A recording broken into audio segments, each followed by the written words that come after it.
राधे राधे। जय श्री कृष्णा। सोमवार व्रत कथा और आरती। इस व्रत को करने वाले को चाहिए कि वह सोमवार को प्रातःकाल काले तिल का तेल लगाकर स्नान आदि करे और सोमवार का व्रत साधारणतः दिन की तीसरी पहर तक होता है। व्रत में फलाहार या पारण का कोई खास महत्व नहीं है। यह आवश्यक है कि दिन रात में केवल एक ही समय भोजन करे। सोमवार के व्रत में शिव पार्वती का ध्यान एवं पूजन करना चाहिए।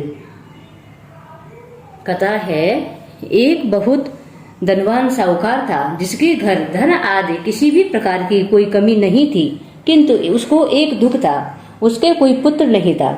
वह इसी चिंता में रात दिन व्यतीत कर रहा था। वह पुत्र की कामना के लिए प्रति सोमवार को शिव जी का व्रत और पूजन किया करता था तथा सायंकाल को शिव मंदिर में जाकर शिव जी के श्री विग्रह के सामने दीपक जलाया करता था। उसके इस भक्त भाव को देखकर माता पार्वती जी ने भगवान शंकर से कहा कि हे प्रभु, यह साहूकार आपका अन्यन भक्त है और सदैव आपका व्रत और पूजन बड़ी श्रद्धा से करता है। आपको इसकी मनोकामना पूर्ण करनी चाहिए। तब शिव जी ने कहा, हे पार्वती, यह संसार कर्म क्षेत्र है। जैसा कि किसान खेत में बीज बोता है वैसा ही फल काटता है, उसी प्रकार इस संसार में प्राणी जैसा कर्म करते हैं वैसा ही फल भोगते हैं।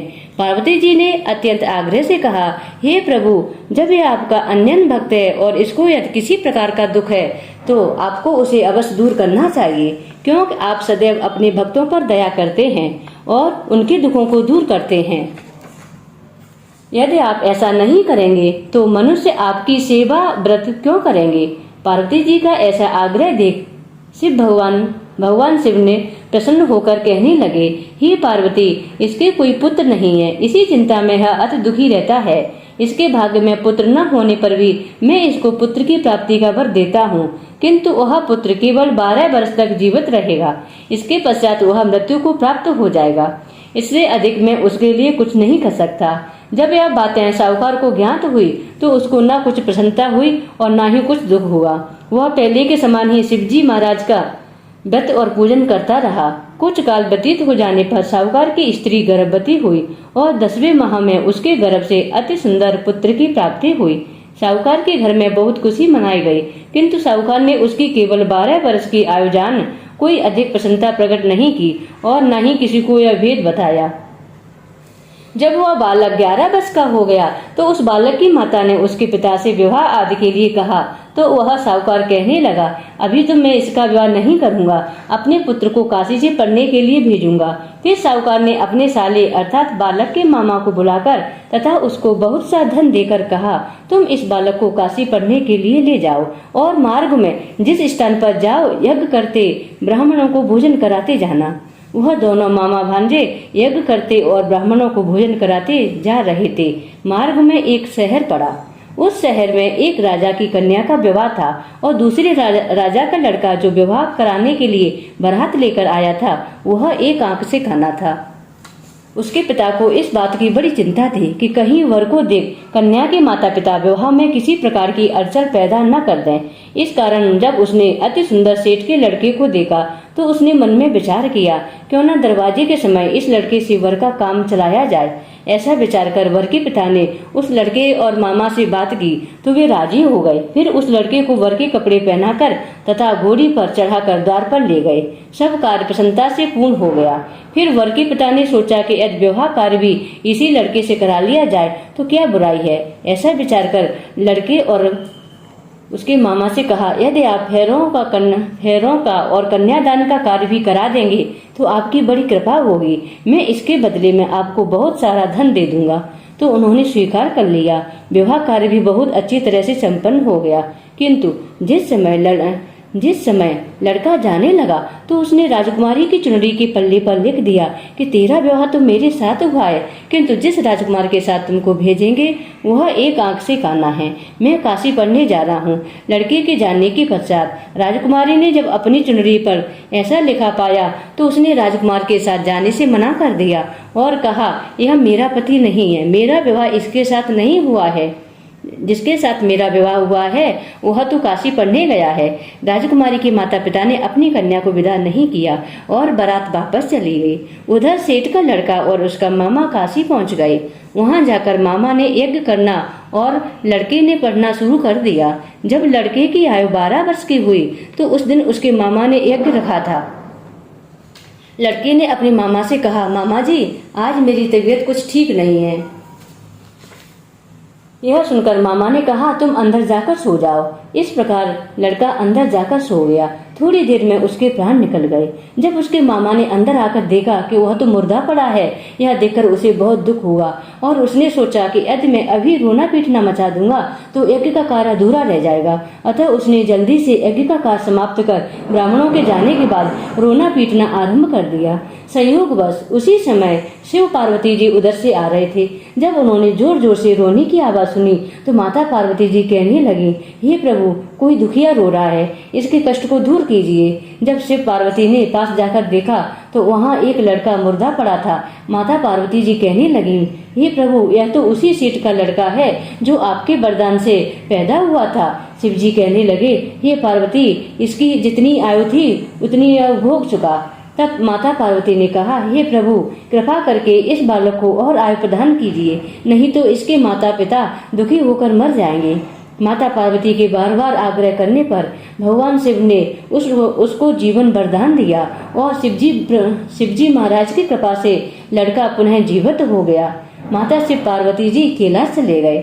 वह लड़का और उसका मामा उसी प्रकार यज्ञ करते तथा ब्राह्मणों को भोजन कराते अपने घर की ओर लौट चले।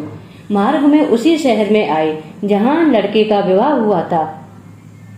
वहां पर आकर उन्होंने यज्ञ आरंभ कर दिया तो उस लड़के के ससुर ने उसको पहचान लिया और अपने महल में ले जाकर उनकी बड़ी खातिर की और बहुत से दास दासियों सहित आदर पूर्वक लड़की और जमाई को विदा किया। जब भी अपने शहर के निकट आए तो मामा ने कहा, मैं पहले घर जाकर खबर कराता हूँ। जब उस लड़के के मामा घर पहुंचा तो लड़के के माता पिता घर की छत पर बैठे थे और उन्होंने यह प्रण कर रखा था कि यदि हमारा पुत्र सकुशल लौट आएगा तो हम राजी खुशी नीचे आ जाएंगे, नहीं तो छत से गिरकर अपने प्राण खो देंगे।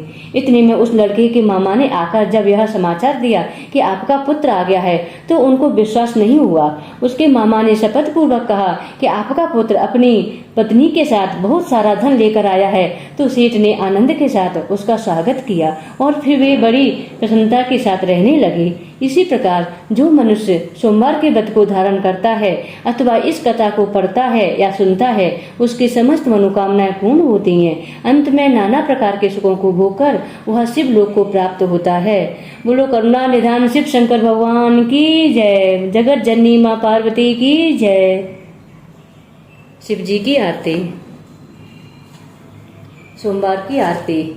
जय शिव ओंकारा, हरि जय शिव ओंकारा, ब्रह्मा विष्णु सदा शिव हरिदंगी धारा। ओम जय शिव ओंकारा। एकानन चतुरानन पंचानन राजे, हंसासन गरुड़ासन वसुवाहन साजे। ओम जय शिव ओंकारा। दो भुज चार चतुर भुज दस भुज अति सोहे, तीनों रूप निरखता त्रिभुवन जन मोहे। ओम जय शिव ओंकारा। अक्षमाला वनमाला मुंडमाला धारी, त्रिपुरारी कंसारी वरमाला धारी। ओम जय शिव ओंकारा। श्वेतांबर पीतांबर बागंबर अंगे, शनिकादिक ब्रह्मादिक शनिकादिक ब्रह्मादिक भूतादिक संगे। ओम हर हर हर महादेव। कर में श्रेष्ठ कमंडल चक्र त्रिशूल धरता, जग करता जग हरता जग पालन करता। ओम हर हर हर महादेव।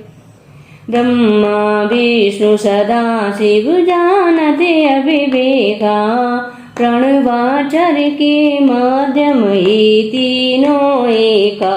ओम जय शिव ओंकारा। ओम हर हर हर महादेव। तेरे बोले शिव जी की आरती जो कोई नर गावे। कहते शिवानंद स्वामी कहते हरि हर स्वामी सुख संपत्ति पावे। ओम जय शिव ओंकार ओम हर हर हर महादेव। जय शिव ओंकार हरि जय शिव ओंकार। ब्रह्मा विष्णु सदा शिव अर्धांगी धारा। ओम जय शिव ओंकार। बोलो करुणा निधान शिव शंकर भगवान की जय। बर्फानी बाबा की जय। अर्धनारीश्वर बाबा की जय। जगत जननी माँ पार्वती की जय। गणेश जी की जय। रिद्धि सिद्धि माता की जय। भोले बाबा की जय। पार्वती माता की जय।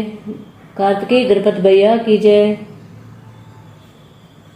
राधे राधे।